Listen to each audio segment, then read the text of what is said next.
On l'entend, les tensions sur l'approvisionnement en médicaments sont très fortes. Un problème dont la première cause est bien le prix des traitements, Margot Faudéré. Les médicaments coûtent bien moins cher en France que dans la quasi-totalité des autres pays européens. Plus d'un médicament essentiel sur 3 est même vendu à moins de 25 centimes l'unité.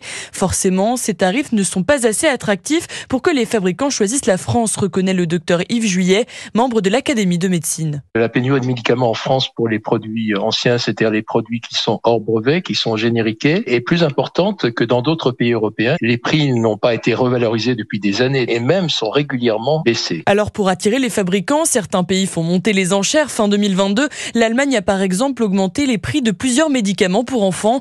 La France, elle, préfère miser sur les stocks pour anticiper les tensions.